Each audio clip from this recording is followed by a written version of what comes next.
Okay, I think we're going to make a start now, everyone.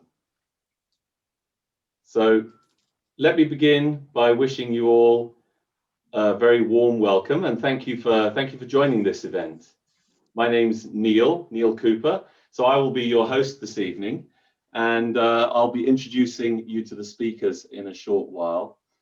Before I do that, perhaps I could say just a few words about myself. Who am I and why am I here? Well, I am an expert in public speaking. Well, that sounds like I'm really putting a lot of pressure on myself, but that's what I am. And I work with people who are really up to something when it comes to developing their own public speaking. And it's my pleasure to host this evening for you today. And I'll be introducing to you some very, very fine speakers who've got some extraordinary stories and messages to share with you this evening. So thank you very much for being here. So how's the evening going to go? Well, I'd also like you to participate, and there are different ways in which you can participate this evening. You can participate in the chat by reacting, responding, encouraging speakers as you listen to them. We also have a Q&A function. So in the Q&A, you're welcome to pose questions to any of our speakers this evening. So if you hear something and you'd like to ask a question, then please do that via the Q&A. I'll keep an eye on that as the evening unfolds, and I would invite our speakers to do the same. And then we'll take opportunities to respond to your questions. So those are ways in which you can reactively participate today. Also, I'd like you to reflect and think about some questions, and it would be great to get your responses and your thoughts on some of these, or all of these, in fact. So one question which came to my mind as we kick off the evening is, do you think public speaking is an acquired skill, or is it something that people are born with? Is it something which is innate, in other words? I would be really interested to hear your thoughts on this question, and I'm sure our speakers would also enjoy seeing what you have to say on this. So please, if you feel you'd like to, share your views in the chat right now. So, is public speaking something that we can develop, that we can acquire? We can acquire those skills, or is it something that we are just, some people are born with? Some people are lucky. They're fortunate, they happen to have been born with some extra, I don't know what, charisma or ability, some fearlessness which allows them to stand up in front of audiences to share their views, their thoughts, their opinions, their knowledge, their expertise. What do you think? Because it's really quite an intriguing question. I'll tell you what I think in a minute, but please do share what you think. Now, my video has gone a little blurry, I think, so I'm going to refocus it there. I hope that's better. I hope you can see me now. This video camera is far too clever for its own good. Now, we're going to move on, I think, now. And so I'm going to sit down so I can concentrate on everything I need to do for you.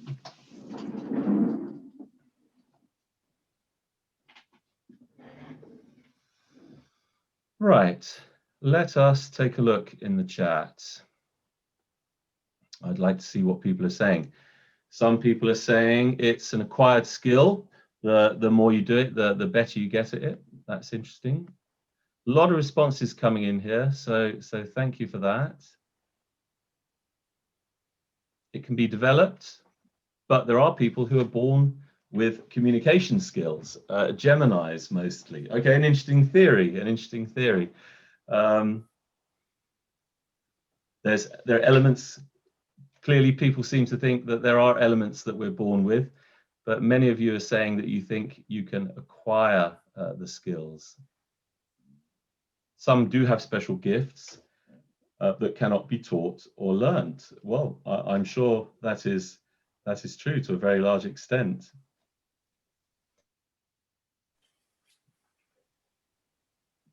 Or is it really just based on techniques? And so what might those techniques be? That's an interesting question. So please also have a think about that. What are the techniques of being a great public speaker? Anyone can do it.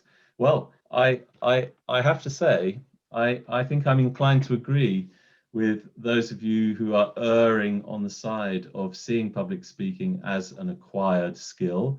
That's not to say that people don't have their natural talents, because people have strengths.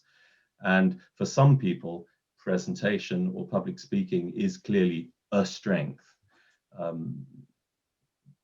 At the same time, there are very, very particular skills, behaviors, if you like, techniques, which we can identify, which we can learn, which we can practice, which we can hone, therefore. I mean, people do say that public speaking is an art, don't they? So if public speaking is an art, then does that mean you have to have just raw talent? Or are there techniques and skills? Well, clearly there are, because in any art form, there is a lot of technique underpinning it. People aren't just born brilliant artists. So many are, I'm sure, and have been in history. But there's a lot of technique. There's a lot of technique underneath the surface in some cases, which we can strive to master. So, yeah.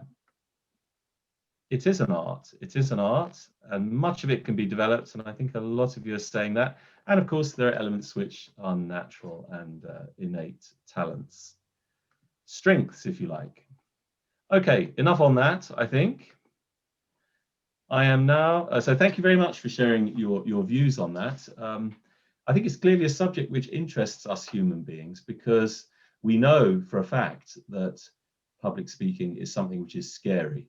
And many, many people are very, very daunted when it comes to public speaking. But we also know that public speaking is a top predictor, as it's been described in a study conducted by Stanford University and AT&T over a period of 20 years. It's been argued that public speaking is the top predictor of professional success and upward mobility. So it's on one hand something that we're very daunted by. On the other hand, if we get really good at it, well, then it would seem that there's quite a big payoff there in the offing. So definitely a skill worth practicing, worth honing, worth getting interested in, I think. So let me now introduce the speakers that you're going to be hearing this evening. Our first speaker, and I'll introduce her in full in a moment, is Penelope Carrington. You can see the titles of the speeches: When the Saint's a Sinner, intriguing.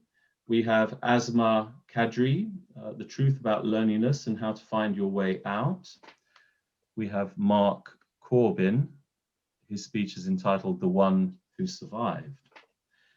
Glory Olamide, or Olamide, How to Excel in Marriage. I'm sure that topic will interest a lot of us. Monish Sharma, Chasing a Mirage. That's Monish. Hello, Monish. Good to see you all. We have Rachel Morton Young, Stepping Outside of the Comfort Zone. How a Parent's Evening Changed My Life. Sophia Khalfa, The Power of Self-Love.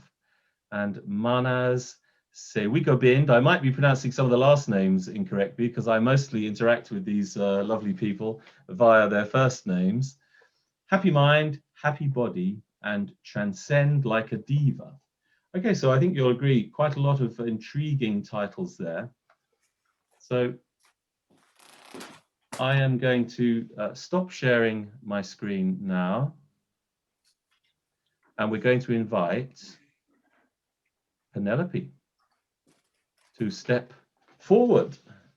Hello, Penelope. Hello. How are you doing? Good, thank you. Have you got record on? Yes, I have. I am inclined to forget to press the record button. It must be the fear of the red lights, I guess. but I have got the record button activated. So it's going to be over to you. Please put yourselves on mute if you're not speaking. And if you'd like to show your appreciation at the end of a speech, you can do that in the chat. As I said, you could write R to express your appreciation. So A standing for applause. Okay, Penelope, it's over to you. When the saint's a sinner. If you've been following US politics over the last couple of years, you'll have a pretty good idea of what an overt or grandiose narcissist looks like. But what if we bring that closer to home, into our family community?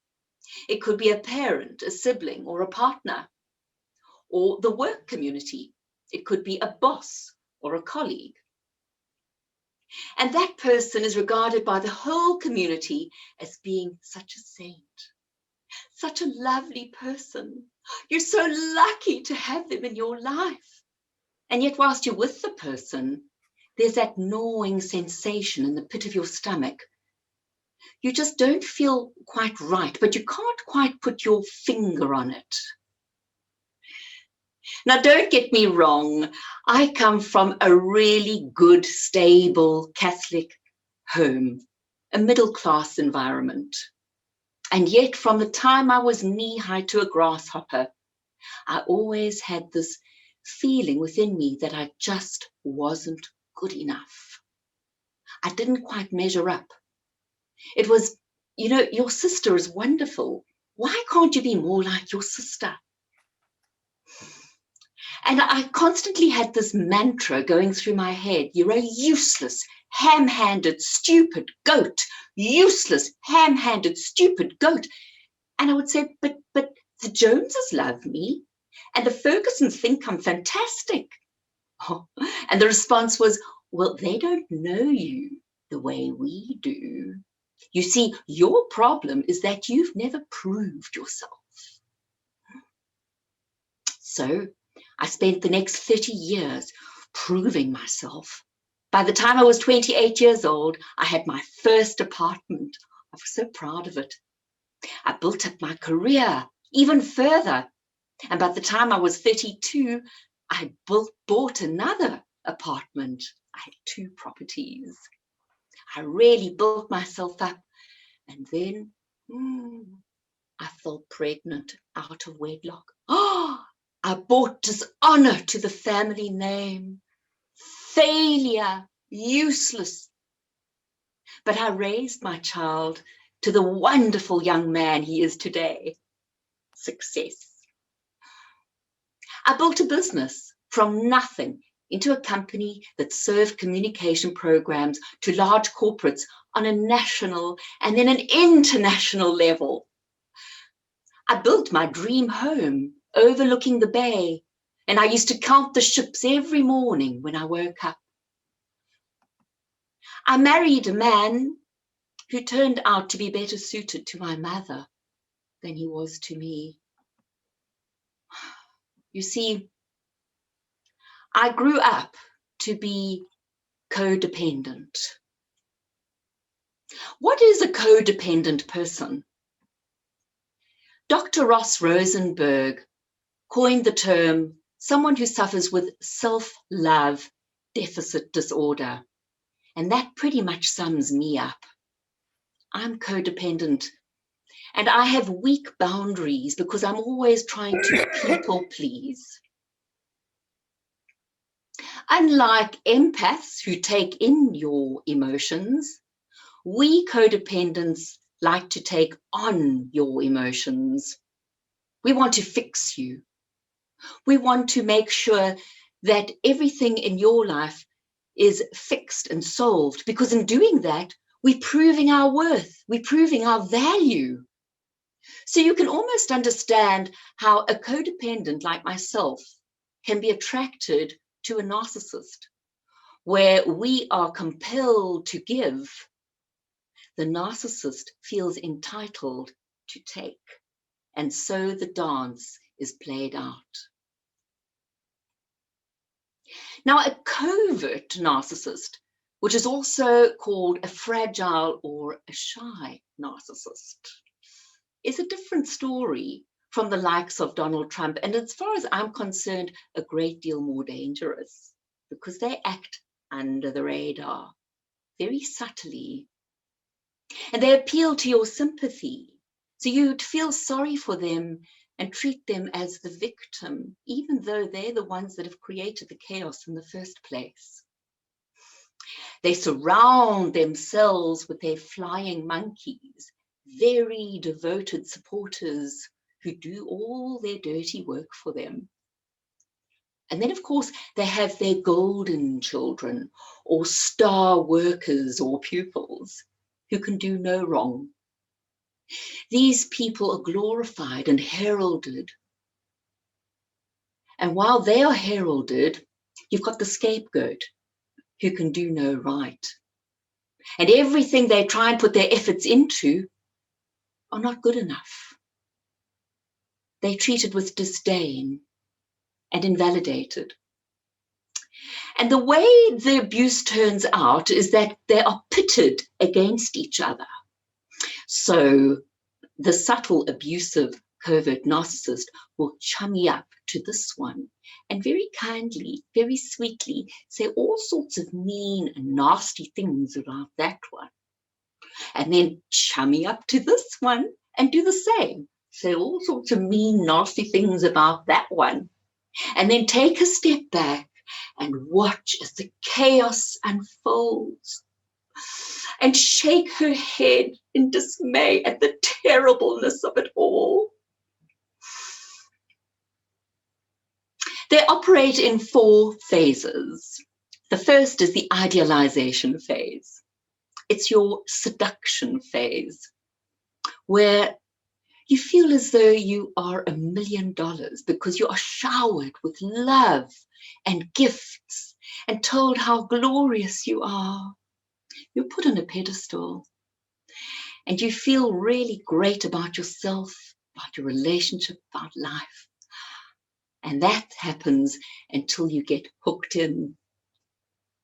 And once you get hooked in, the second phase begins. It's called the devaluation phase. And suddenly you start being peppered with all sorts of criticisms about the flaws that you have that were never noticed in the idealization phase. So you set about bending over backwards to try and make things right. But alas, nothing can go right. And so you continue to spiral down further and further, being depleted of all your resources and all your energy, until eventually you have the third phase, which is the great discard. The discard phase is excruciatingly painful.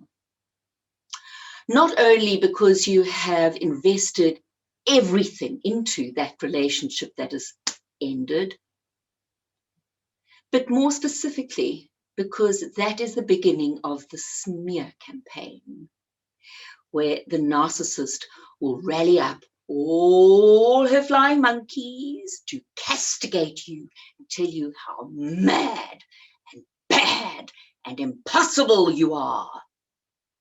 It becomes very isolating and extremely lonely.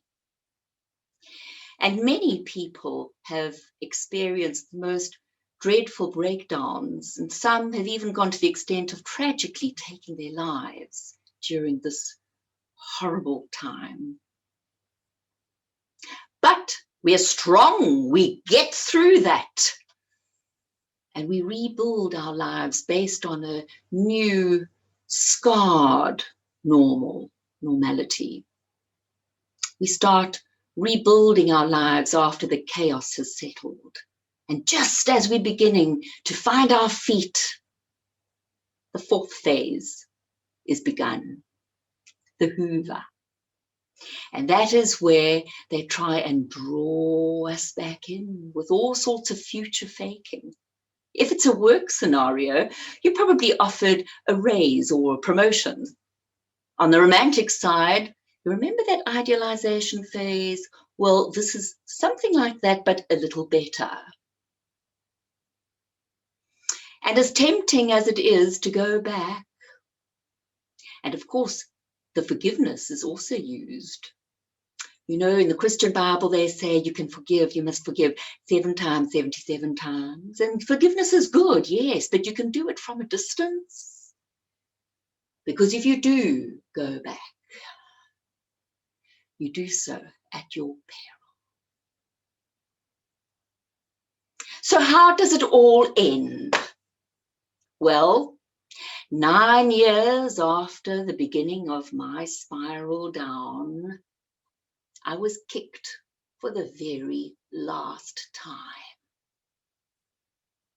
And at the ripe old age of 54, I stood up for myself for the very first time. And I said, enough. I sold my dream home. I divorced my abusive husband. I cut ties with that saintly narcissist and all her flying monkeys.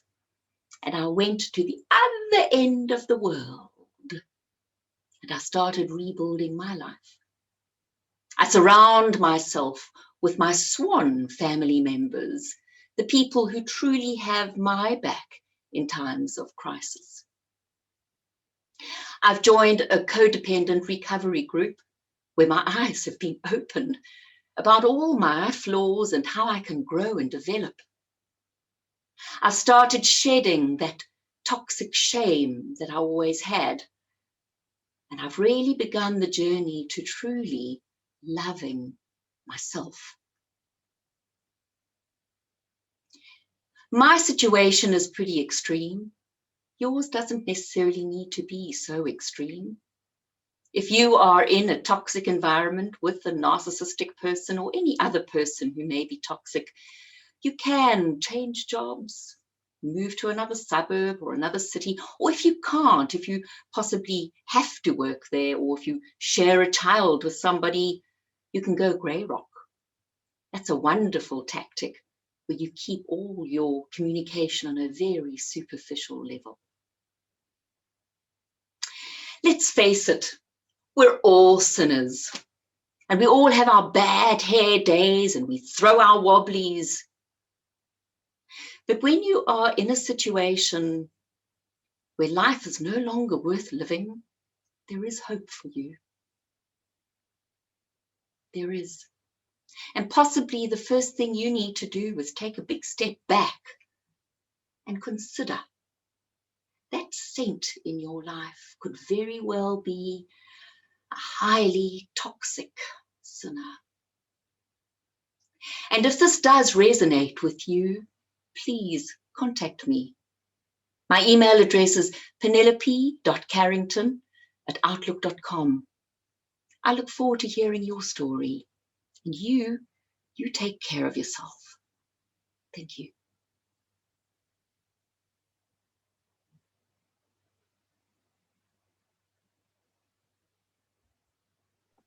Thank you, Penelope.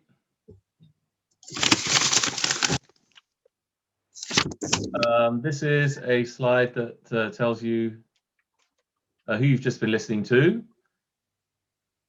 Penelope is an expert on narcissism.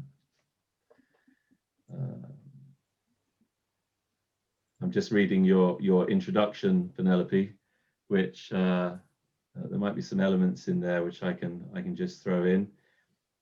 But Penelope developed her career as a communication strategist.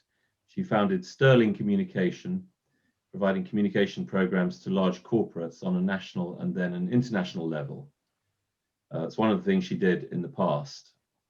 And the rest, I think you got from her story. Today, she dedicates her time to spreading awareness of narcissism and codependency. So her speech, when the saint's a sinner, gave you a peek into the dance of the role players. And okay, thank you for kicking us off, Penelope. Now, do keep an eye on the Q&A. There might be some reactions, questions, so there might be something that you want to deal with in there. Comments coming in as well in the chat, so do keep an eye on those, and there might be something that you want to answer, directly from a participant. The thing about public speaking is you're daring to express yourself, and what's scary about that for us human beings, which is why, one of the reasons why, in any case, it's such a daunting thing to do, is we are exposing ourselves to rejection, because not everyone agrees with us, and I'm sure we're all well aware that everybody has, and it's right that it should be this way, their own opinion, their own views. So any public speaker is, of course, exposing themselves to their views being challenged, and that's a scary thing, I think. And then it's about, well, presenting arguments, reasons, stories, and who knows, we may, on some occasions, we may influence the opinions, the thoughts, the actions of others. And if you're in the audience, your opinions are just as valid, and there is no right opinion, in my view, personally. We all have opinions, and we always judge, and we always judge speakers, and that will always be the case forevermore. And that's really why it's scary when you stand up to speak. We're really exposing ourselves, making ourselves vulnerable. So that was Penelope. So thank you, Penelope. Thank you. Now, I'm going to introduce our next speaker, who is Asma.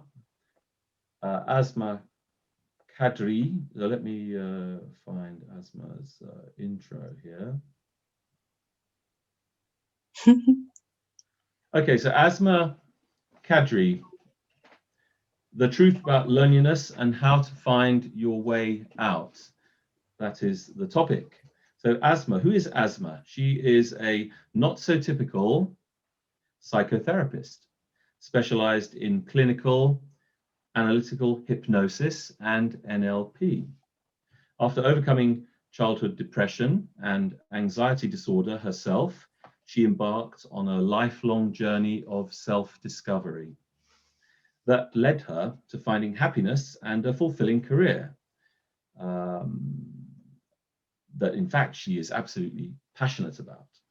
They call her a prison break specialist, as she created an interesting and clear path anyone can follow to break free of their mental prison using powerfully effective tools that she calls brain hacks. So I'd like to invite Asma to come forward then, and it's over to you, Asma. Thank you, Neil. Here's a tough confession to make. For most of my life, I had felt lonely, even among people. How about that? Am I alone in this? Absolutely not. All the recent studies around the world suggests that loneliness is becoming the most widely spreading pandemics humans ever known, with a percentage ranging between 48 and 65% of adults feeling lonely even when they're not alone. This thing is more dangerous than the corona, which all of these people are actually, they're having relationships, they live at home, they have jobs, they have friends, they're religious or spiritual, which means that none of these aforementioned factors are related to their loneliness. So what exactly does it relate to? Let me tell you my story as a survivor of this pandemic myself. You see, I lost my mother twice. The second time, it was 16 years ago. I was 30, already married with 2 kids of my own. But those few months with my mother sitting beside her, fighting cancer with no chance for success, I felt this storm of panic taking over me. Although she was very calm about it, she was fine. She was ready. I, on the other hand, was not.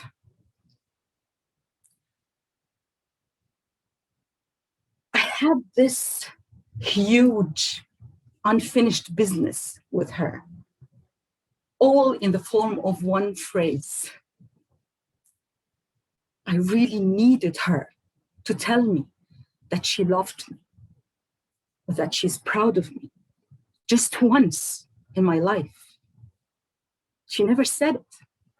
Never, ever. Nothing I did ever mattered. No matter what, how good I was, nothing ever was enough. I didn't seem to be enough. So when she passed, she never said it actually, I felt myself sinking into a deep, dark well. The storm of panic got even worse. Everything in me went insane, my body and my mind. And any doctors, all kinds of doctors, nobody ever could find out what's wrong with me. So I dropped the medical route altogether and I went into therapy. And there, I figured out, I learned what's wrong.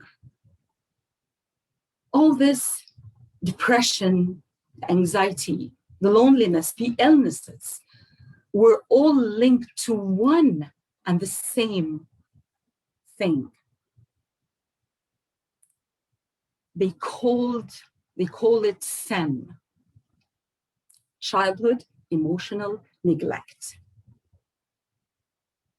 This was the reason behind everything that I suffered from. Like a time machine, my therapy took me back in time. And I learned about the first time I lost my mom. I was 4, and she was my next door neighbor.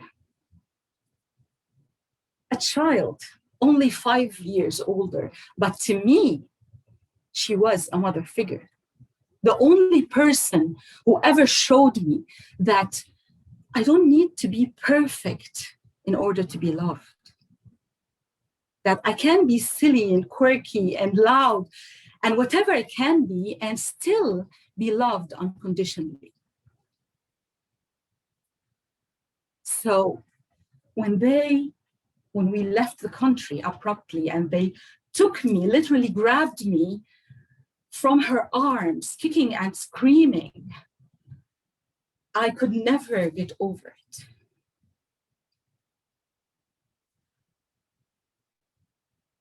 Every communication, every connection with her was lost. And with that, the connection to myself, to my true self, was lost also. As I didn't have another reason to believe that I can be loved. Even the memory of her was lost, buried deep within me. Only the loneliness remained until it was exposed again in therapy. And as I opened my heart in therapy, I also opened my eyes to see me for the first time ever and to know me. Seems like for the first time, I started to learn that I can be loved by me. I was looking for my worth out there, and it's been in here all along. I just couldn't see it. Little by little, I developed this connection with my true self again. And little that I knew, I stumbled upon my Dharma. I fell in love. Yes, with myself, of course, but also with this inner journey and everything that made it possible. I went back to school and I studied psychotherapy, and I learned all these powerful tools that later helped me and allowed me to help so many people get out of their own wells and navigate their own journeys. It allowed me to guide them to find themselves the same way I found mine.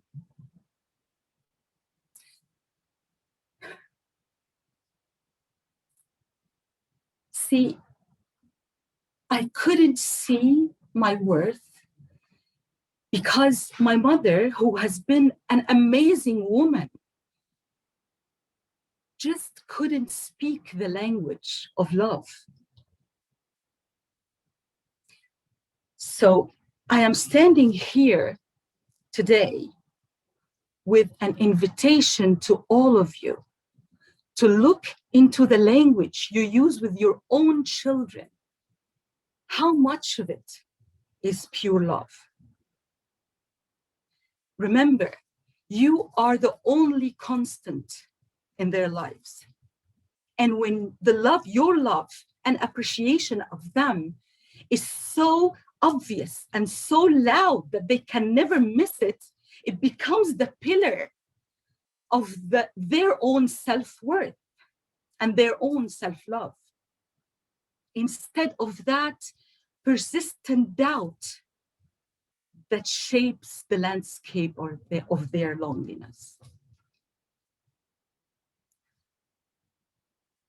Let's end this pandemic here and now. Let's give our kids the immunity they so much need. For where I see it, I love you is not overrated. And it can never get old. And it has the power to save them a lifetime of misery. Thank you. Bravo, Asma.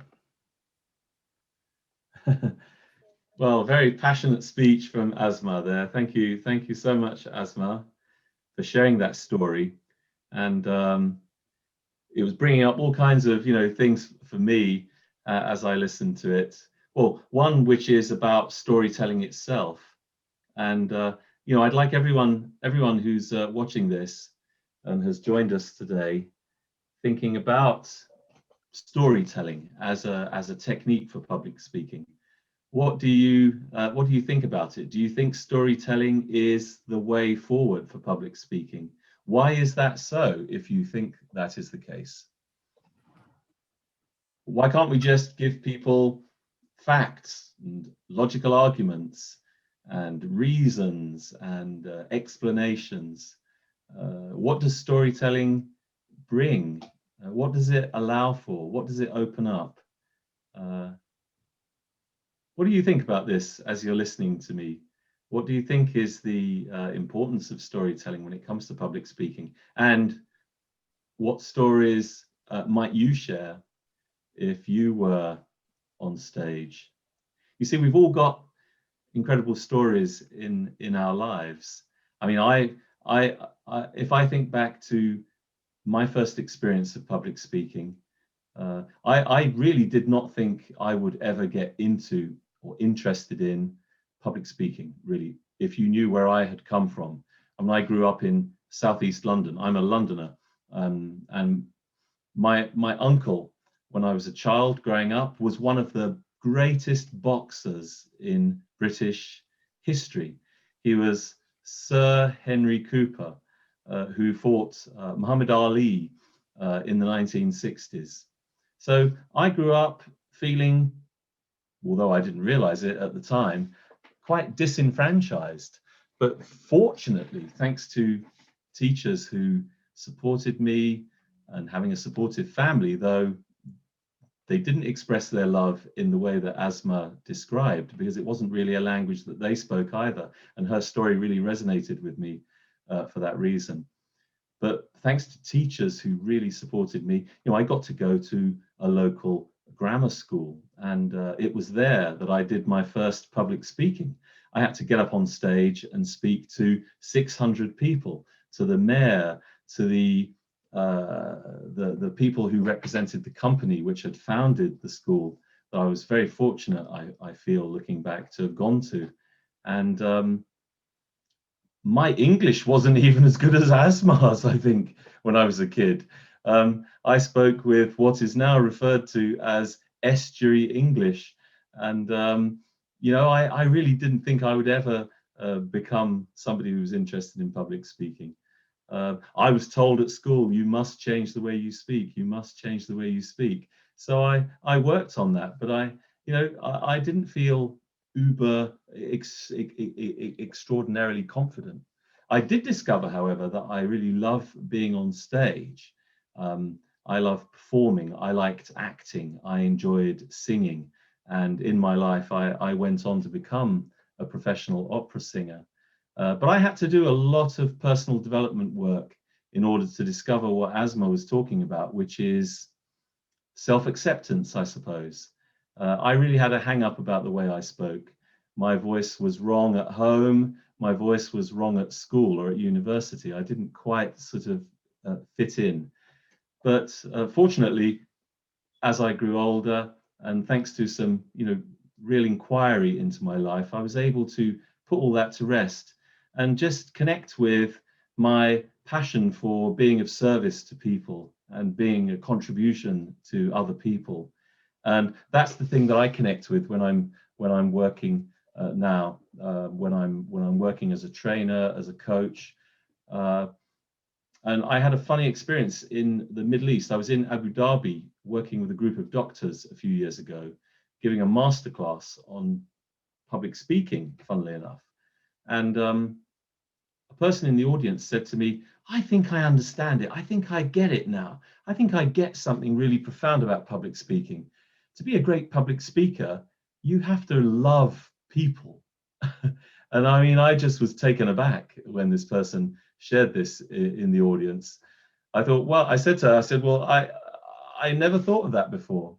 But in a way, I get what you're saying. I get what you're saying. If you're at the front of the room, you can connect with an audience. You can connect with people, no matter who they are, from all manner of different backgrounds and places, whatever. You just have this ability to connect with them. Well, that could be one of the key skills. So have a think about this, everyone.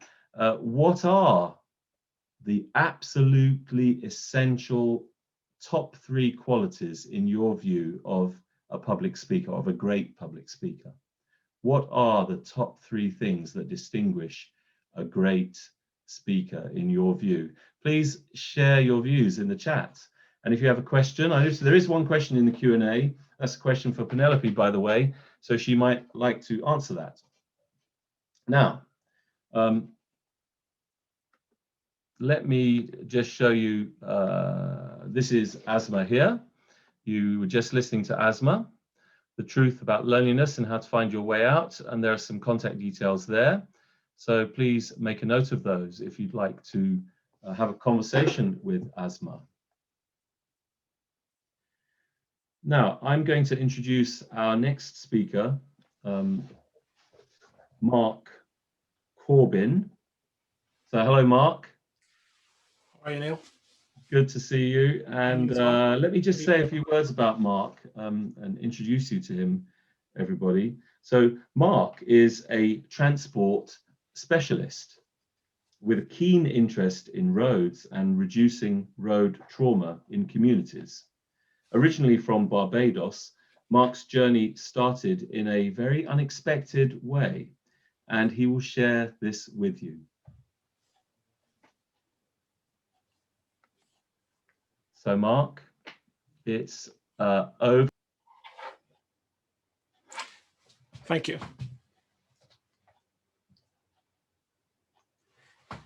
Losing a sister and a brother is an extremely traumatic experience, but losing them both to road traffic collisions almost ruined my life completely.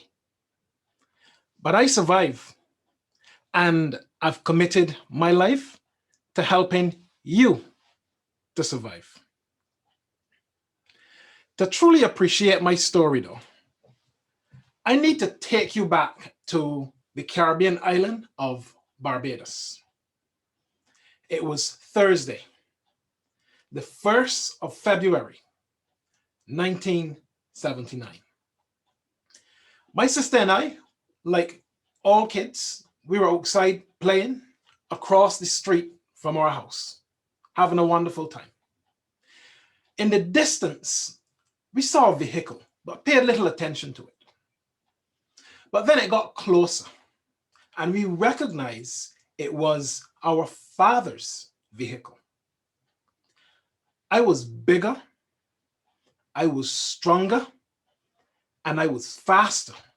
So we both took off for home because we weren't supposed to be playing outside. And then, bang.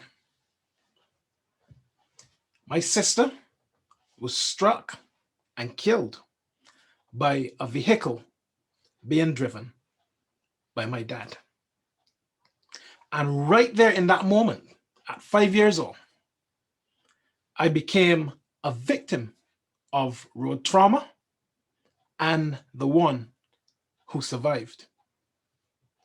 I can remember my mom's screams so clearly. But everything after that point is a little bit of a blur. But for me, the events of that day have defined who I have become. My parents, young people at the time, couldn't cope with the loss. So they're separated, even though they would go on to have another child, which I'll tell you about later. Now, growing up in Barbados is as idyllic as it sounds. I had the sun on my back every day, the sugarcane fields, the beautiful beaches. But I was carrying around the weight of this tragedy. So even at 8 years old, when I went to live with the extended family, it was still there, rooted deep within me. But as I mentioned, my parents did have another child, my brother, Gregory. And by the time I got to 16 years old, life was changing. Things were different. The tragedy of my sister was well behind me. But on the 15th of September, 1990, I was sitting in my aunt's house, watching a film, and the phone rang. The lady on the line said, "Mark, come quickly. Gregory has been struck by a truck." I dropped the phone. And immediately, all of the emotions, all of the pain, all of the anguish of my sister's tragedy came rushing back like a wind. But my story has inspired me to take up a career in roads and do all that I can to help people like you to stay safe as you are traveling. Today, I manage roads right here in the middle of England. But you would never believe how it all started for me. Today, I have the most remarkable relationship with my dad, despite the early tragedy. Today, my mom still struggles to cope as a victim of road trauma. I still struggle to cope as the one who survived. I often reflect in my mind and ask the question, I wonder what my brother and my sister might have gone on to become. Who knows? My sister could be a fabulous woman today, doing great things. My brother, even at 11 years old, was so creative with his hands. Who knows what he might have made that could have changed the world?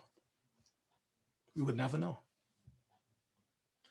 Even though I am the one who survived, everyone in my story is a victim.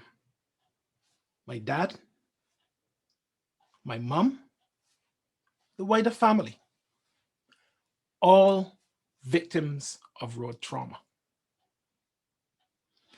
Today, you might have driven somewhere and arrived there safely. You're lucky. You see, on any given day, over 3,000 people are killed on the world's roads. They don't make it back home to their families. In 2019, right here in Great Britain, 1,700 people didn't make it back home to their families, all of whom are now victims of road trauma. 47 of them live right here, where I live, in our community. Victims of road trauma. So the next time that you get into your vehicle to drive somewhere, remember the victims of road trauma. And remember me. Thank you. Thank you, Mark. Thanks so much. Wow, yeah, it's a very, very powerful, extraordinary story, and I admire what you're doing, really, which is carrying out your commitment to making the roads safer, which is the area that you're working in. It really is, quite an extraordinary journey. So thank you for sharing that. Thank you very much. Just looking back as well in the chat. Thank you for sharing, everyone, that you have who have done so. You've been sharing about, for example, storytelling. So let's just take a look at what people are saying there. If I can actually make the chat work here.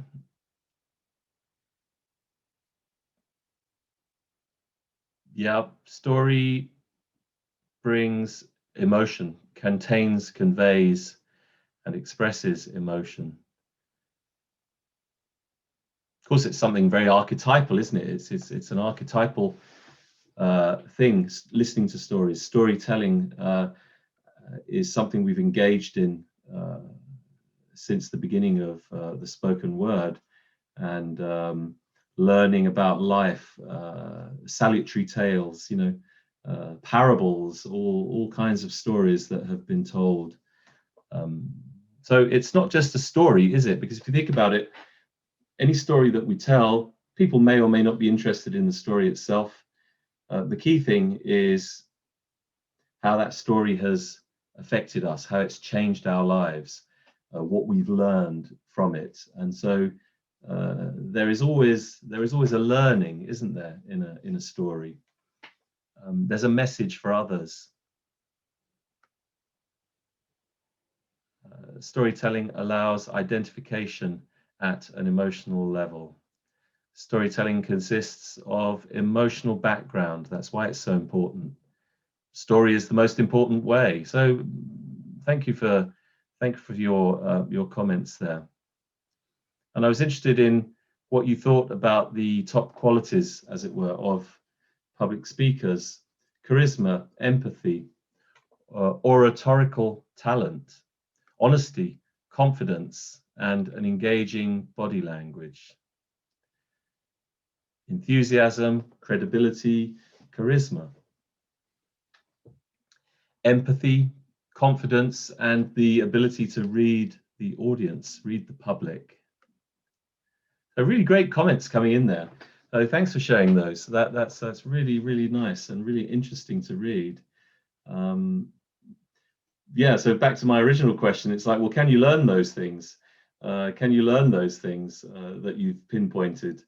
You know, that's a really interesting one. I mean, for example, presence, that is something which often is regarded as a quality that, let's think of actors, for example. Some actors or some would-be actors possess presence and others don't.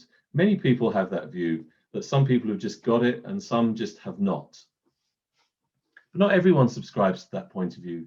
There are people, there are authors, for example, Patsy Rodenberg comes to my mind.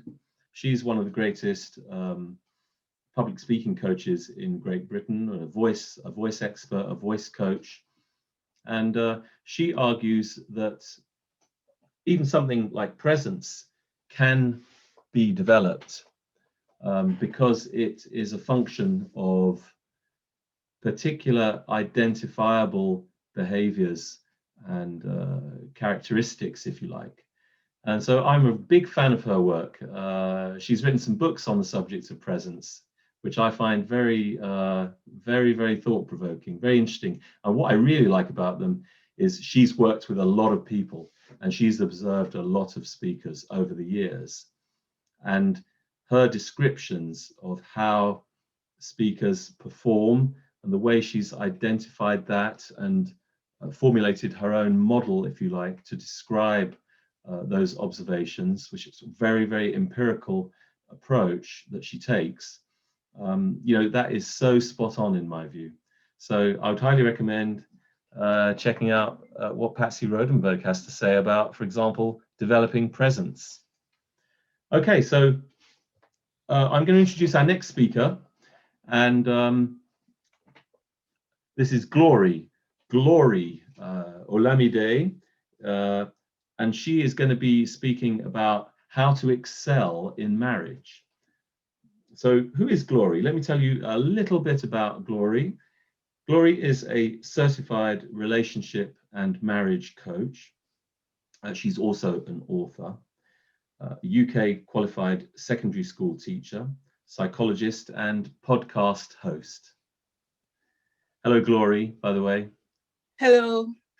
What is her mission? What is your mission, Glory? It's to help couples understand how to thrive and enjoy a loving relationship. So something which is very, very useful for us all, I'm sure. So Glory, I'm going to give you the floor. Thank you.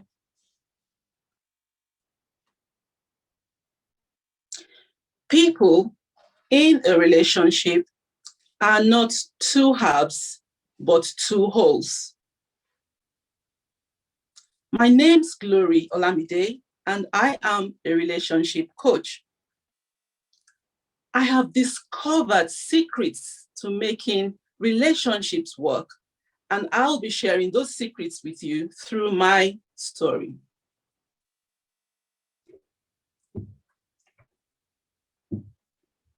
I'm originally Nigerian, and the societal pressures on the female child to be married by a certain age are unbelievable.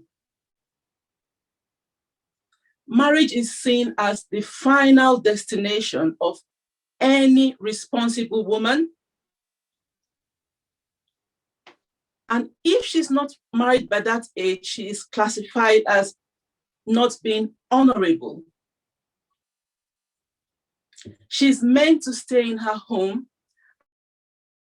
endure everything that comes her way, the good, bad, and ugly. All this irrespective of her educational qualifications. I happen to be one of the lucky ones. I got married not too long after my university degree, which is seen as the perfect age to be married at. I recall having a conversation just before my wedding date. I had a conversation with my dad, and he said, "Glory, you are going to be married soon." I said, "Yes, Daddy." And then he said, "Whatever happens in your home must remain in there, never to be shared with anyone." I said, "That's fine. Okay, Daddy."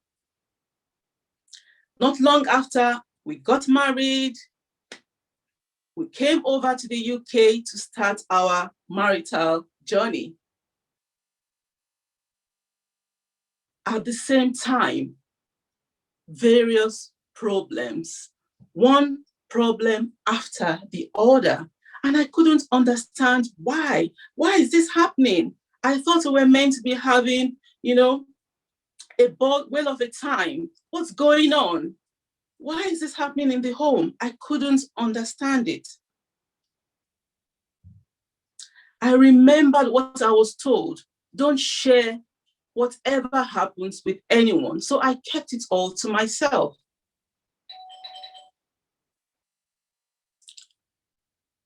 I couldn't share with anyone, not even my dad. But one day, a few years into the marriage, I decided to call him. "Hello, Dad." There was no answer.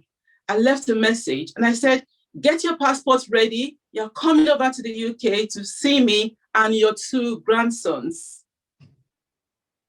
No answer. Unfortunately, 3 years, that was about 3 years. 3 years into the marriage, my father passed away. I had left a message he never got. I had no idea he was unwell at that time. He never got to hear my story. He never got to see his grandsons. He never got that opportunity to be told what was going on. Once again, I was silenced. No one to speak to. At the age of 2, I had already lost my mom. So I felt all alone. Who was I going to share? Who was I going to express myself to? So to honor his memory, I stayed in there for 9 more years. Endured everything for 9 more years.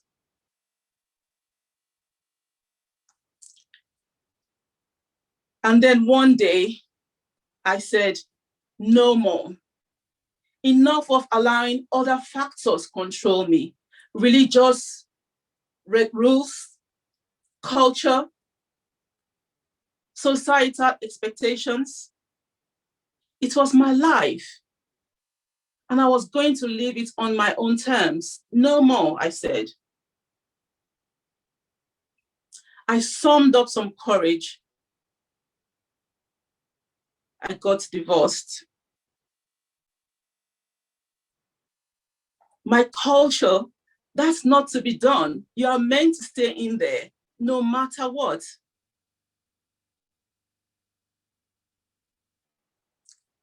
I became a single mom of 3. And I've often heard people say, single moms don't make it. Single moms struggle. And I told myself, that wasn't going to be my story. I've heard people say the children of single moms are often a statistics and they don't do well. I said, that's not going to be my story. I'm going to change the narrative. That's not going to be my story. I've often heard people say that after they got divorced, they felt unworthy. Mine was the opposite. So what I did, I put our family home to rent and got a new house, sold the car and bought a new car for myself and the children. And I took it upon myself to tutor my children because my desire was for them to go into grammar school. And they all did. They all went into grammar school. I was a very proud mom. And then one day, 2 years after being a single mom with my children, focusing on my family, my children, a young man came and he said he wanted us in his life. I said, really? He said, yes. But I had been there, done that before. So it wasn't going to be a walk in the park for him. I asked questions about his purpose, aspirations, his goals. Where was he going in life? I wanted to see if we could be aligned, if we are going down the same path. He explained everything to me. I observed him from a distance for some time. And then after a few months, I said, yes, it's fine. We could come together and have a family. Guess what? This person who came back was my ex. I'm sure in your mind you're saying, oh no, you didn't. After all that, you took him back. Yes. We came back together. We remarried. You see, I discovered while we were both separated, we went on a journey of self-rediscovery. He went on his journey, I went on mine. You see, while I was doing some research, I discovered some principles that make marriage work. And it's got the acronym ACT, A-C-C-T. A for acceptance, accepting yourself with your flaws and everything you have. Then you can accept the flaws of other people. Accepting yourself, your good qualities, then you can accept the other person for who they are as well. You can only give what you have. And then C, commitment.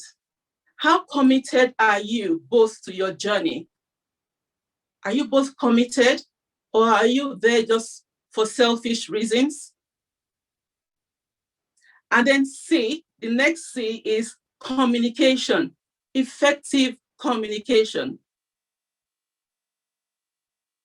It's often said that men are from Mars, women are from Venus. But with effective communication, you will soon find out that you are both from Earth and you can communicate effectively. You can be vulnerable with each other and, be free to communicate your likes and dislikes and make things work. And then T, trust. Are you willing to trust this person with everything?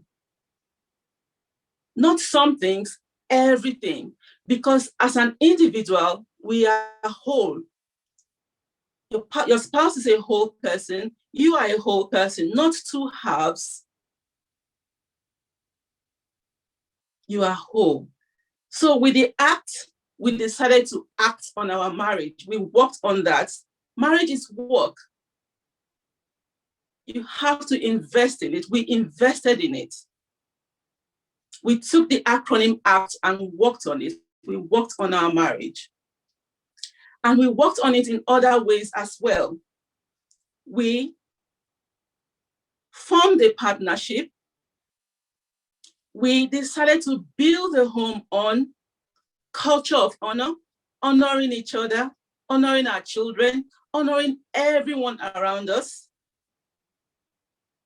We decided to build our home on boundaries, setting boundaries that are respected by all, by everyone involved.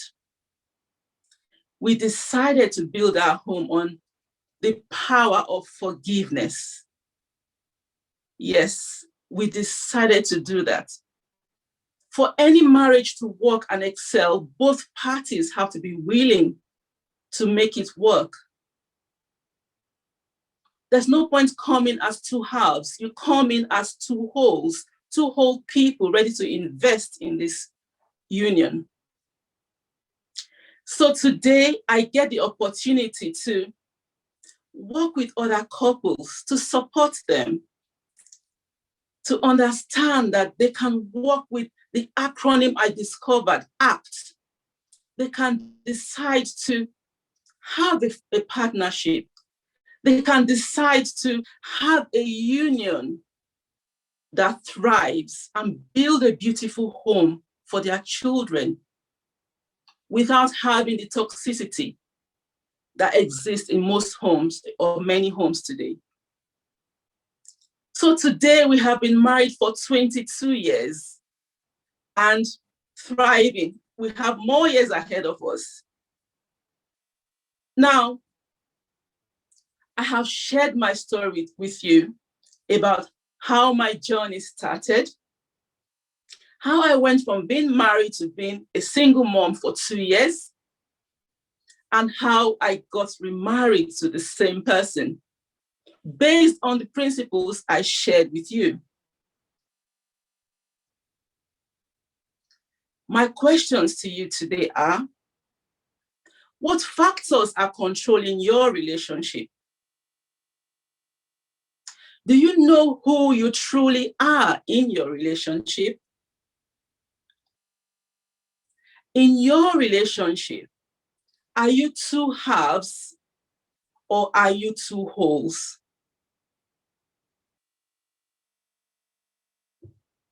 This is my story.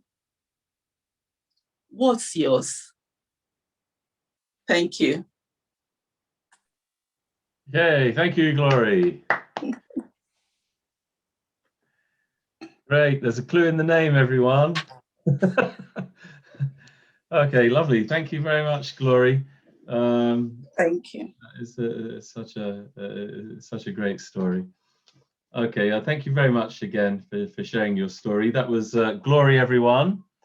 Let me bring up this slide for you. You can see here that you've been listening. Whoops, I beg your pardon. Been listening to Glory. There are some contact details there, Instagram handle, Twitter handle, and so on. So that's great. So now what we're going to do is take a short break. We've heard 4 speakers. We've got 4 great speakers left to come. So this is my invitation. Okay, have a break. During the break, I want you to think about some questions that you have for me about public speaking, or for any of our panelists. Questions about public speaking. So whatever they may be. I may not know the answer, but I'll do my best. And so when we come back after the break, we'll take just a quick moment to answer a question, and then we will continue with Monish Sharma. And Monish will be telling us about chasing a mirage. Very, very thought-provoking and intriguing talk, I assure you. So don't miss it. You must come back in 10 minutes, okay? 10 minutes from now is when we resume with your questions about public speaking and with Monish's talk, Chasing a Mirage, okay? So take a short 10-minute break, please. Have a stretch and then come back ready for action. See you in a moment.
Testing mic 1, 2.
Hi, Monish. We've got a couple of minutes left, I think.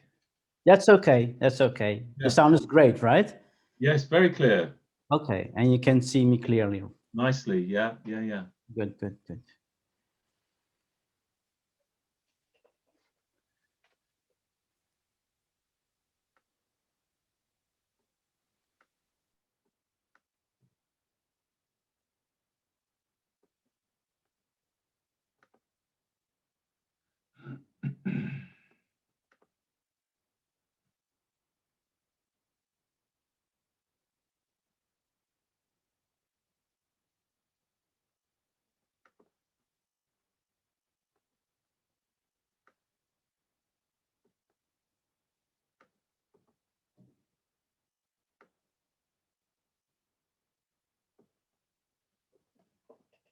Okay, so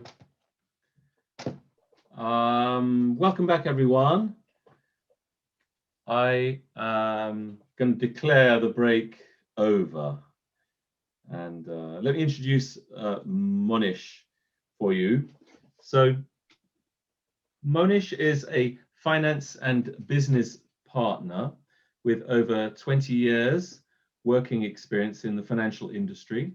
He worked for audit firms and had senior positions in stock listed companies. He is trained by Dr. Richard Bandler and his teachers and is a licensed NLP trainer and coach. His passion is travel, reading, playing music, vlogging, and interacting with people. Topic for tonight's speech is chasing a mirage. So what is reality, belief, knowledge? How can we move to the next level? To be or not to be? So over to you then, Monish. I can see dead people. I can see the living. I can see the living dead and even the walking dead. No, I'm not talking about a Hollywood horror movie. I'm talking about my experiences in daily life. So when I go outside, when I have to go to my work, I see a lot of people in a trance state. They are not really aware what's happening around them.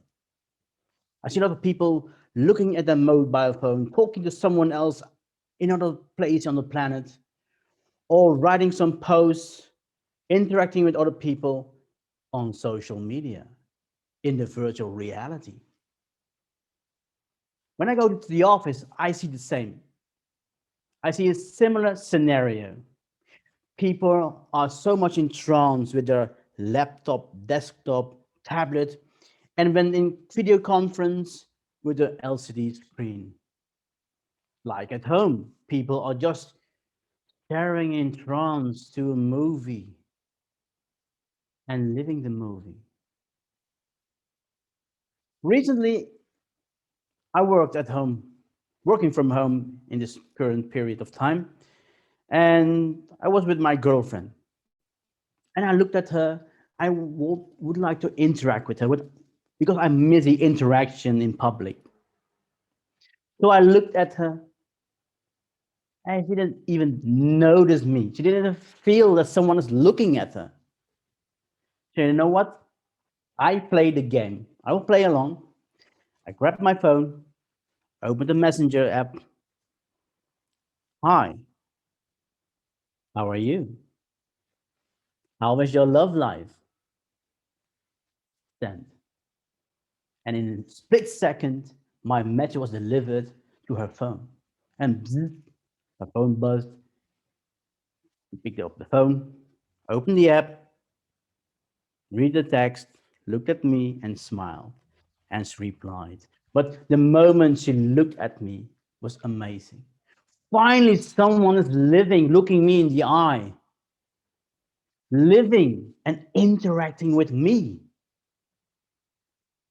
So why are people escaping into virtual reality in the age of ICT technology, information technology?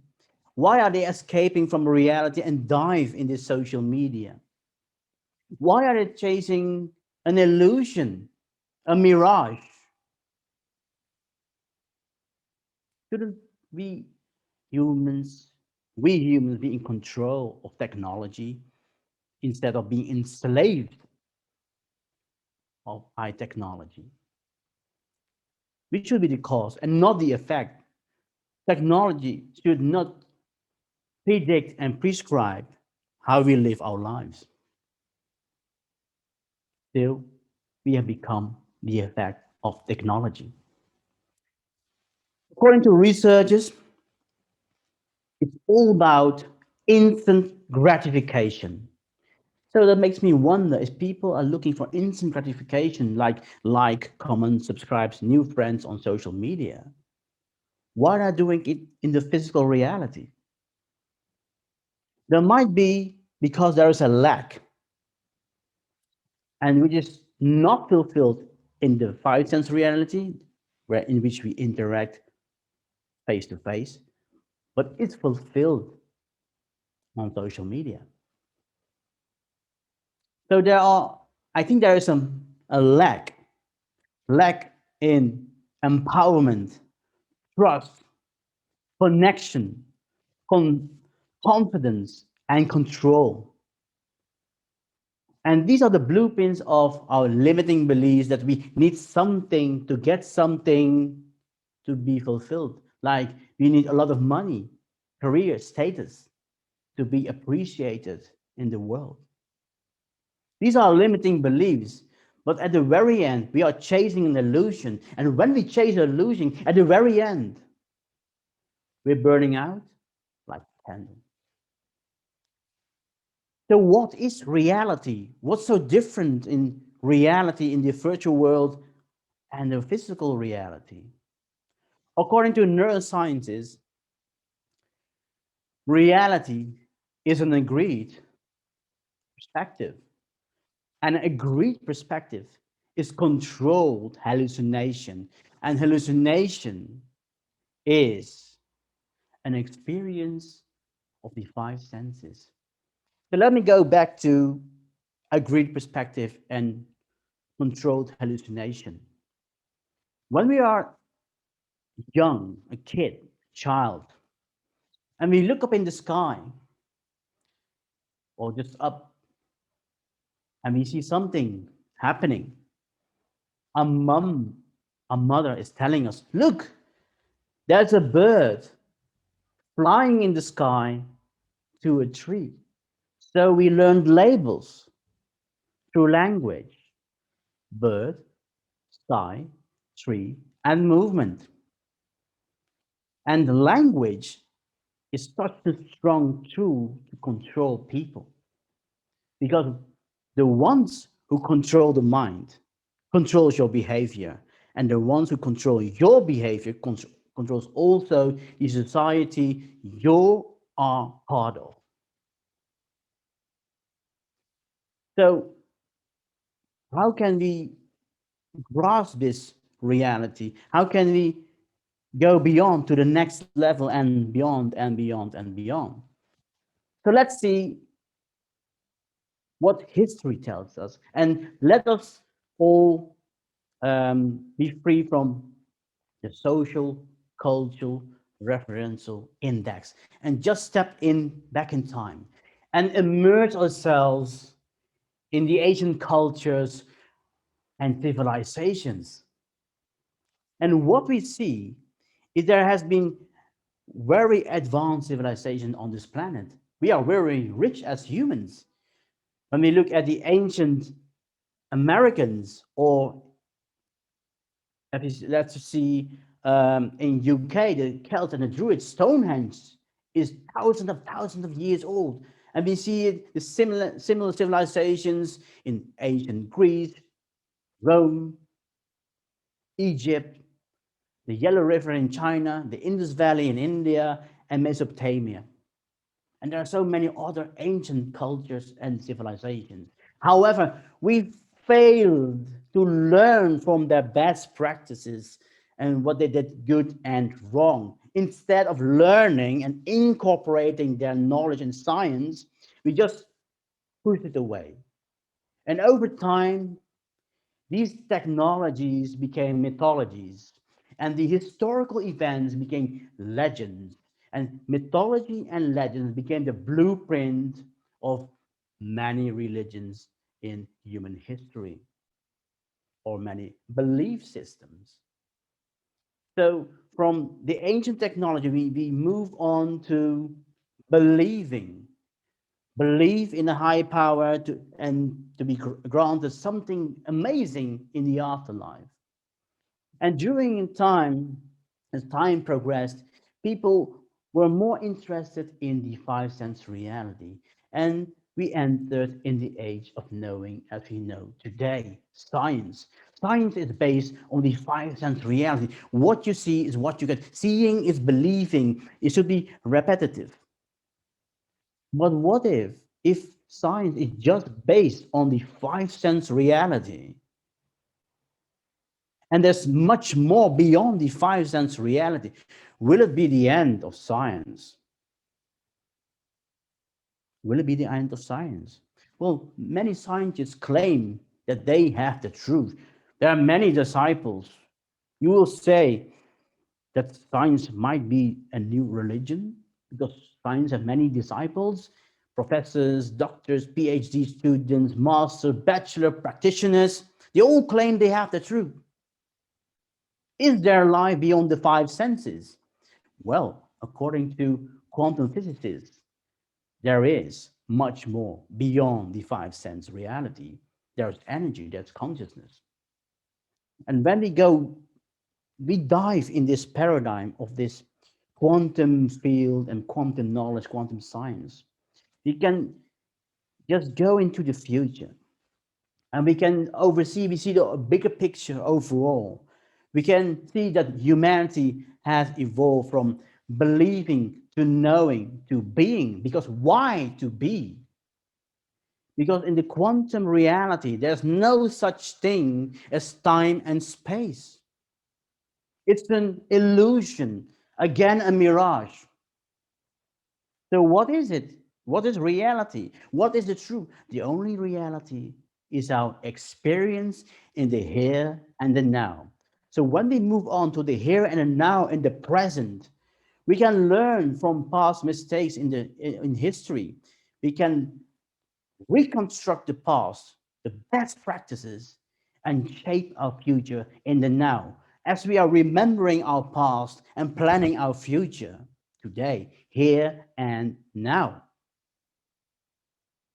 So let us go all inside because we can shape the future today and now by reviving humanity, connecting with people, and go inside and be passionate about being passionate to live, to connect, and find that inner love, light, compassion, and kindness. Because in our mind, we are alone. But when we go out this box, like in social media, virtual realities, we are all one. We are sharing the same experience as we have the same experience when we watch a game, a concert, or we share some experience today at the moment as we speak. So let us move on to the next level. Be passionate about being passionate. Connect with our hearts. Let's all connect with our hearts and step out of the mind and experience life together. Let us move on to the next level. To be or not to be, to live or not to live. It's not a question. It's an experience that is reality. And yes, for those who wondered what my girlfriend wrote as a reply to my text, "Hi, how are you? How's your love life?" She replied, "Promising." And let us take this step ahead. There's a promising future if you all feel the sense to be connected with one another, each other. Let us have the full certainty and knowledge and are dedicated to be passionate about life, to go inward and share our love, light, compassion, and kindness together. Together, we are one. There's oneness from belief in thyself, knowing thyself, to be thyself. Just be here and now, all one. Thank you. Thanks, thanks, Manish. Wow, brilliant, lovely, absolutely amazing. It took us on a real journey there, a real roller coaster, and I love your message for us at the end. So yeah, really great job, Manish. Thanks very much for sharing that with us. Took a lot of courage, that, and a lot of passion, a lot of energy. So great, thank you very much. Now I want to move things on because we've got some other speakers. But let me just bring up the slide here.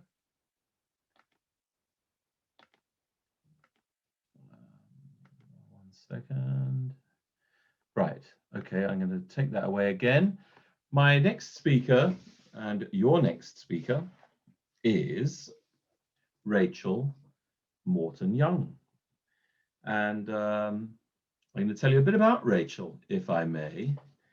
Rachel is a British expat living in Utrecht, in the Netherlands, therefore. She is a stand-up comedian. No pressure there to be funny, by the way, that's just a fact. And a facilitator, and has recently qualified as an NLP practitioner and international coach. So she's here tonight to talk to you about what can happen when you ignore those limiting beliefs and step out of your comfort zone. Okay, so over to you, stepping outside your comfort zone, Rachel. Thank you, Neil. Is there something you've always really wanted to do? A passion, a dream, but somehow you keep holding yourself back and finding reasons for not doing it? Sometimes stepping out of our comfort zone can be very difficult. Staying in the comfort zone makes us feel more secure. And it's hard to take that step. See, most of us have limiting beliefs. We tell ourselves that we're not good enough, we're not smart enough, we haven't got the time. Sometimes we're even scared of failure before we've even started trying. And it's these limiting beliefs that can hold us back. Very often you'll find that the only person standing in your way is yourself. So will you regret not stepping out of your comfort zone? Research carried out in 2018 by American psychologists into enduring regrets found out that the majority of people tend to regret the things they didn't do more than the things they did do, even if the things they did turned out badly. In fact, when asked to cite their single biggest regret of their life, 76% of participants cited an action that they hadn't taken that would have led to them becoming their true self. Sometimes all it takes is just a gentle nudge, just a little push to get you out of that comfort zone. And that gentle nudge can be life-changing. For me, that gentle nudge came at a parents' evening. So I was looking around for schools for my daughter, and we were in this lesson called Motivational Action. And instead of telling us about the subject, they decided to demonstrate and let us participate as if we were taking the class. The first assignment was to take an A4 piece of paper and write down your bucket list. I didn't realize at the time we would have to share. So everybody started writing down what they wanted to do, basically things they wanted to do before they died. Travel to Asia, do a parachute jump, And I wrote down something that I really wanted to do, something I had never dared tell anyone ever. I wanted to be a stand-up comedian. See, growing up, I always loved comedy. I grew up watching some of the most fantastic comedy on the television, all the classics. I was really inspired by Victoria Wood. I used to tell stories to my friends and family to make them laugh. And I even remember when I was 18 on a bus on the way back from college, and I would walk to the front of the bus and pick up the microphone and tell jokes to make my classmates laugh. So, you know, secretly, I'd always wanted to be a stand-up comedian. And I found that, you know, the more and more I went to see live comedy, I would be sitting in the audience just thinking, I wish that was me on stage. And still, I never wanted to tell anyone because ironically, I was scared they would laugh at me.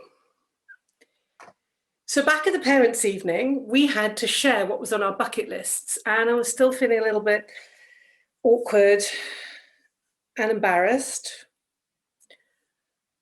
But I read mine out. And instead of everyone thinking it was ridiculous, everyone was really enthusiastic, really interested and really supportive. And when we had to pick something off one bucket list to create into a project plan, everybody unanimously chose mine. And so there was this big A3 piece of paper in front of us and all these parents enthusiastically scribbling down all these ideas for me, for my project plan. Or you can do an open mic, you can do a course, you can write material. They were so enthusiastic. And when the teacher asked for if anyone wanted to present their project plan, the entire table that I was sitting on put their hands up. And I realized that they had more faith in me than I did. I got home that night and I unfolded that A3 piece of paper. Of course, I'd taken it home with me. And I looked at it and I just thought, why not? If they all believe I can do this, why can't I believe I can do this? And that's when I decided to take the first step. I stayed up into the small hours of the morning, researching comedy courses. By the morning, I had booked myself into a comedy course in London. I'd booked flights, I'd booked accommodation, I'd ordered books, I'd started writing material. This was going to happen. I'd taken my first step out of the comfort zone. So in April 2017, I found myself in a tiny room above a pub in London, taking notes and listening to this guy called Jay, who was really inspiring and learning all about stand-up comedy. It was a fantastic experience and I loved every minute of it. And it finished with us having to do a 5-minute set. Now, my set was far from perfect. I was tripping up all over my words. I had my notes with me. But you know what? It gave me such an amazing feeling. It was such a great experience to actually make people laugh.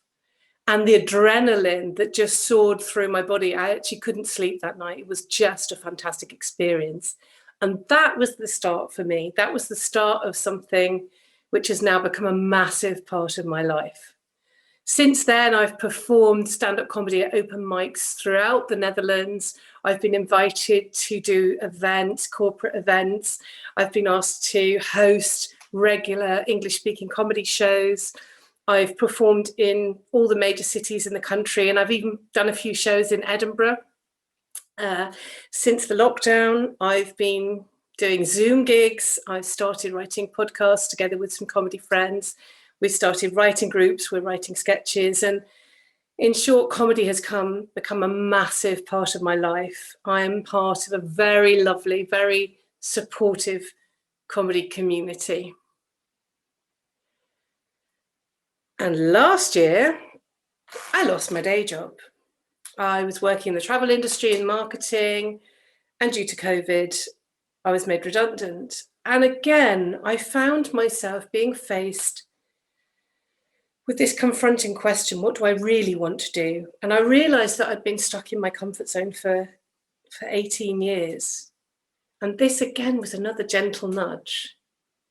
a little gentle nudge in the right direction to make me think, what do you really want to do and what's holding you back? And I've always wanted to work with people. So now I'm a coach. I have recently qualified as an NLP practitioner and an international coach. And now I get to help people with their limiting beliefs. And it's so rewarding and fulfilling to see people examine what's holding them back and take that step towards fulfilling their dreams and becoming the person that they really, really want to be. So it's all about reframing. It's about rethinking those thoughts that we've had, telling ourselves a different story. Because we tend to believe a lot of the things that we tell ourselves. And those beliefs, well, they fuel our actions. So by reframing and changing our thoughts and changing those beliefs, we can start to change our actions and ultimately become the person that we want to be.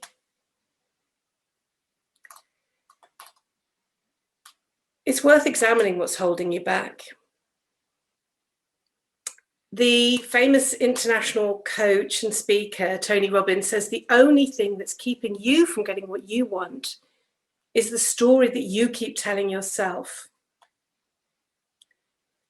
So my message to you tonight is, why not just have a think about those dreams, those ambitions, and think if there's anything that's holding you back. And maybe take time to examine whether you're ready to take that step out of the comfort zone. Just by examining what's holding you back, maybe confiding in somebody, just taking that first step could be the first step onto a journey that you're not going to regret. Because in reality, you've probably got a lot more to gain than you have to lose. After all, don't forget, we tend to regret the things that we don't do far more than the things that we do. Great. Thank you, Rachel. Thank you very much for sharing your story. It was really, really wonderful, really, really lovely, and so really inspiring. So we've heard some great things this evening, some great quotations, and there were many memorable, really powerful things in Rachel's speech. Now I'll show you Rachel's slide here, if I may. This is Rachel, coach and comedian. There are some contact details there. So if you'd like to have a conversation with Rachel, I'm sure she'd be delighted to hear from you. Now, I want to move things on. So we have got two more speakers for you this evening. Keep questions, comments coming in, if you will. If you've got any questions for any of our speakers, remember you can ask these in the Q&A, or any questions you'd like me to answer, then please do share them, and I will have a look at those. But our next speaker is Sophia Khalfa, and Sophia's speech is entitled "The Power of Self-Love." So let me tell you a bit about Sophia. So from 2008 to 2020, Sophia helped multinational corporations manage and improve their global operations. She has been recognized for her leadership contributions through the Dell Women in Leadership Award, and today she's the founder of Find You Coaching, an organization that aims to support women 25 to 50 that want to transform their personal and professional lives. So it's my pleasure to give the floor to Sophia. So over to you. Hi, Neil, thank you. As I take you through my journey, I invite you to think about these two questions. Number one, how hard do you push yourself in your personal and your professional life in order to gain approval? And number two, how conditional as opposed to unconditional is your love for yourself? You know, my self-love was never unconditional. Let me take you back to the way I used to live my life before. A few months ago, I found myself at home working at midnight.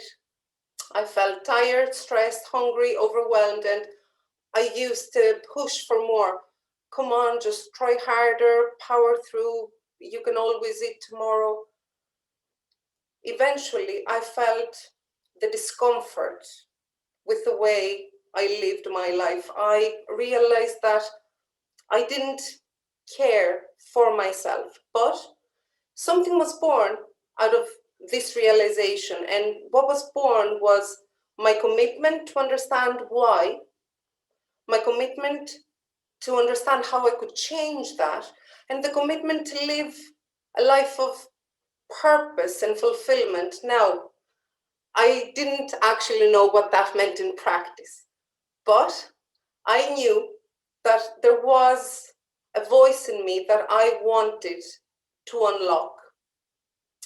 My hunger for understanding led me to start reading books on psychology, motivation, transformational coaching.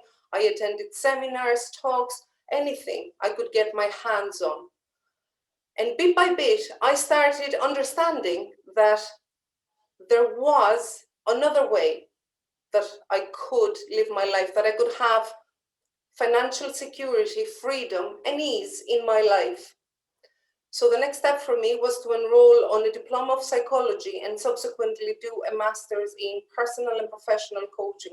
I spent the next 2 years further developing my ability to understand myself and developing the ability to help others. It was a tremendous experience to work with experienced coaches and to learn from them.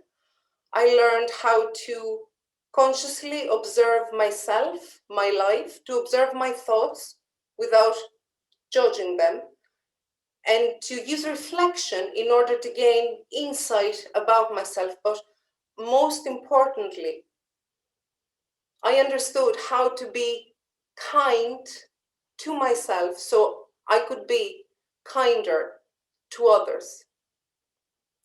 If I look back at the way I used to live my life before, I can hardly believe that this is what I thought I had to do in order to gain approval. I treated myself like I didn't matter, like everyone's wants were more important than my needs, that my value is dependent on my achievements, and that in order to be happy, other people had to approve of me. But this is how we live our lives, isn't it? Striving for approval. Isn't it amazing? This new process completely opened me up to new possibilities. For the first time, I felt genuinely connected to my needs, to my wants. I genuinely cared about what I wanted rather than what other people thought of me. And I also felt immense compassion towards myself for everything I had put myself through in the past.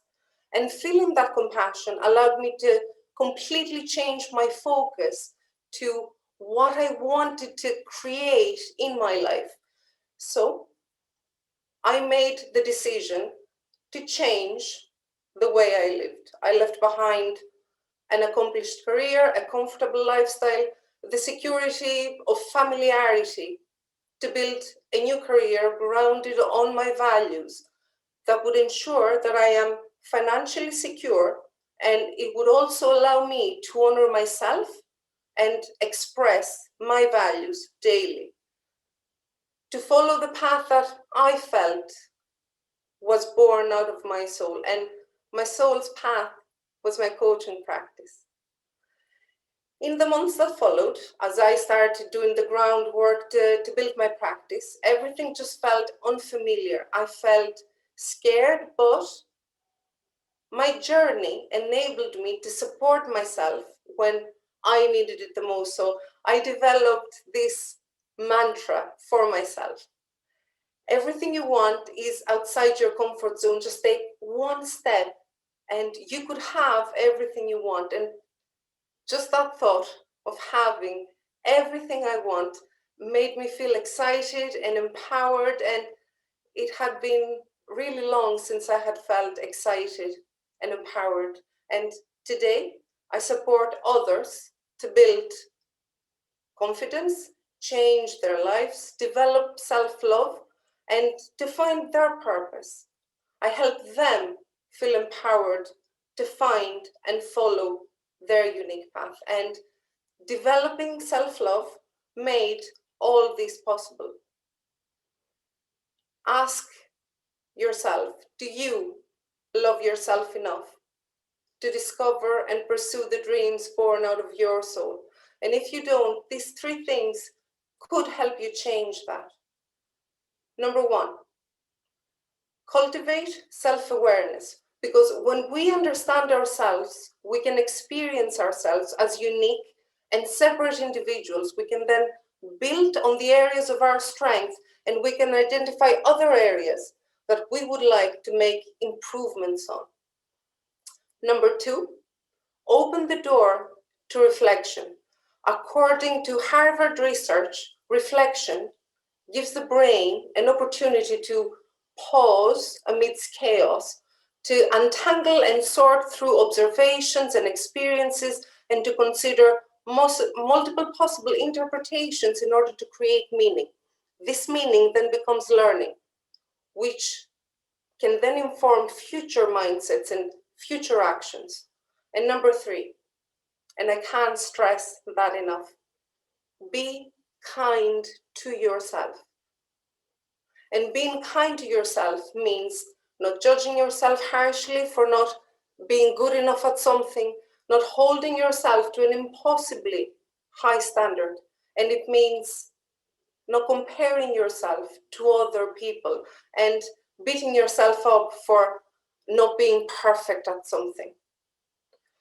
If you can relate to my story, if you are someone who is struggling to find confidence, self-esteem, who is struggling to make changes in their lives, you don't have to struggle on your own. Book a call and we can have an individual coaching session, and the results are clarity, confidence, self-belief, and freedom in your personal and professional life. You will find the link in the chat box shortly, and I'm looking forward to supporting you in your next steps. Thank you. Great, thank you, Sophia. Fantastic, thank you, really, that was great. Absolutely great, well done, and loved it. Look at the reactions coming in the chat. So I think you hit the spot there for a lot of people.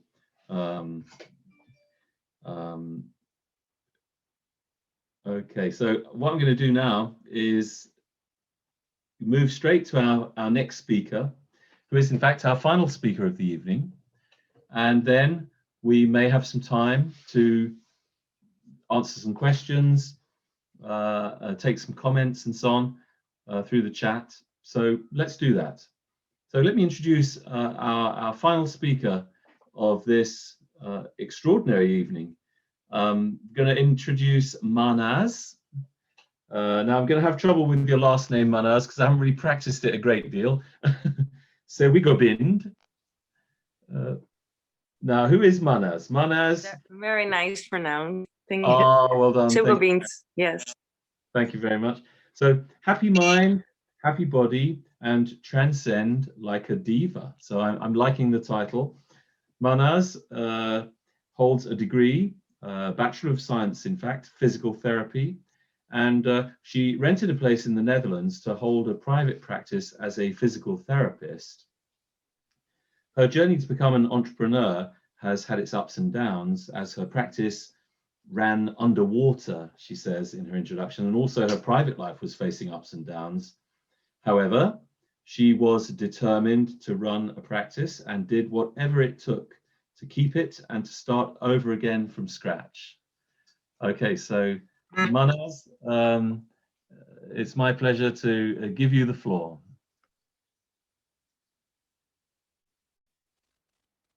Thank you very much, Neil, for the introduction. My name is Manaz, and I'm a physical therapist. And yes, a happy mind and a happy body, that is so important in life, especially when you want to make progression in life. So yeah, a positive mind state is very of importance. I have struggled in life. My practice literally ran on the water. And I had a lot of good people around me who supported me. So not only your own mind, but also your surrounding is of importance. So my question to you is, are you still struggling?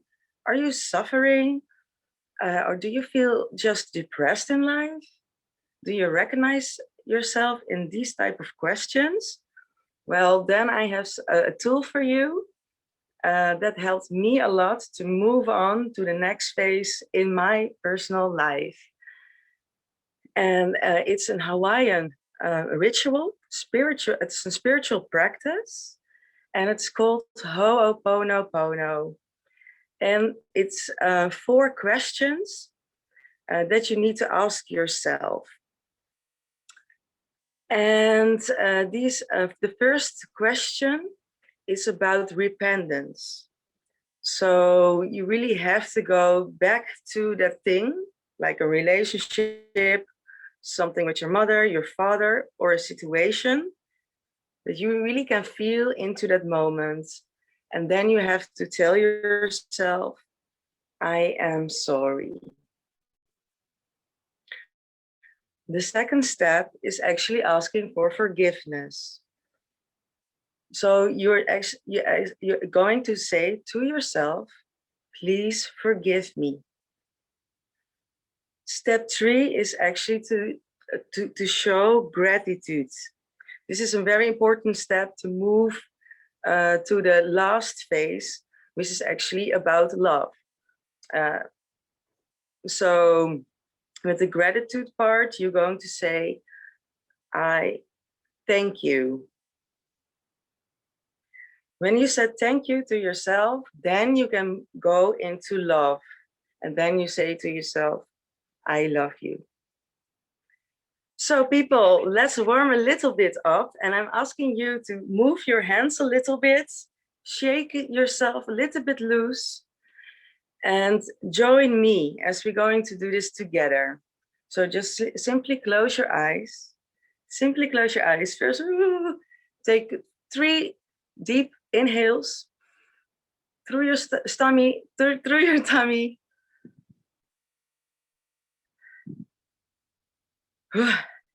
And there we go. Place both hands on your heart.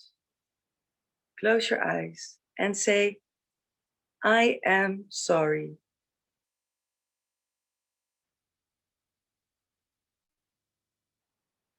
Please forgive me. And show gratitude. Thank you.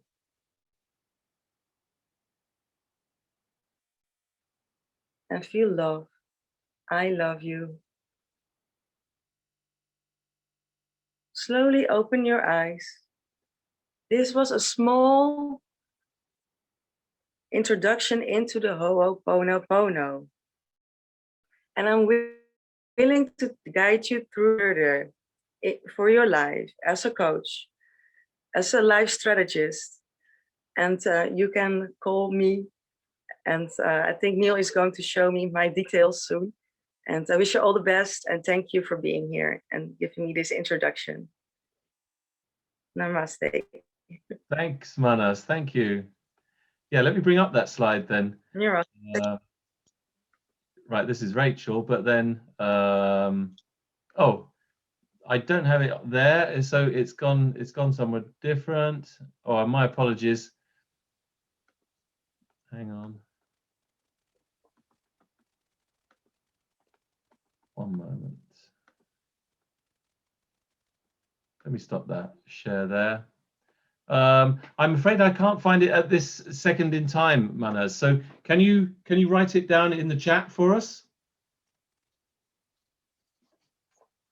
Can you write in the chat?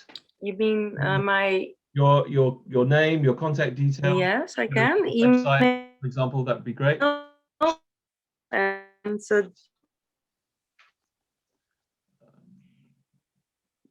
yes, I can do that. Yeah. Okay. So, well, I loved the interaction, Manaz. I loved the practice. I couldn't possibly pronounce it, so maybe you could write the name of that practice as well in the chat, the Hawaiian name that you gave us. So I really loved it. I really appreciated that. Would you mind writing it in the chat for everyone? Yes, I'm going there now. Okay, no worries. I'll let you get on with that. Okay. Ooh. Now, we've got to the end of the speeches, everyone. So this is an opportunity now to ask a question. That could be done via the Q&A. If you have any questions that you'd like to ask me or any of our speakers this evening. We have heard some really inspiring content and stories and phrases, memorable phrases. Oh, thanks for putting that in there, Manaz. You know, things that stand out for me. Yes, you're welcome. Great, thanks. Yeah, things like the only person standing in your way is you. That one I really liked. I've made a note of that. I really loved the 4 stages of that practice, Manaz, with the repentance, the asking for forgiveness, showing gratitude, expressing love. I think that's really, really powerful. Great insights and amazing stories from all of you. So, okay, we're going to complete the evening now. We're going to complete the evening. It's just really great to have had everyone here tonight, because we could be speaking, but if there's no one listening, you know, then what difference would it make? Speaking is silver, listening is gold, I remember reading once.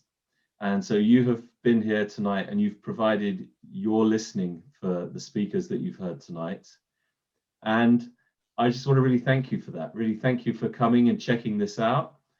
My name's Neil Cooper, and I'm a public speaking coach. I work with the Speak Up Challenge, which is an amazing journey, an amazing personal development program. And it's a program where we get to work on what it is to be a great public speaker. It's a work in progress. We're always perfecting our skills, me included. It's been great to have you here, and your questions and your interest in the subject has been much, much appreciated by me, and I'm sure by all of our panelists. So let's wrap it up there. I would suggest to the panelists, if you would like to just have a quick debrief, we can have a quick chat, go onto my personal Zoom when we end, and then we'll just complete the evening together in that way. And for all of the attendees who have been here this evening, thank you and have a great evening, and I hope you took away some gold from the speeches that you've heard. So thank you and good night.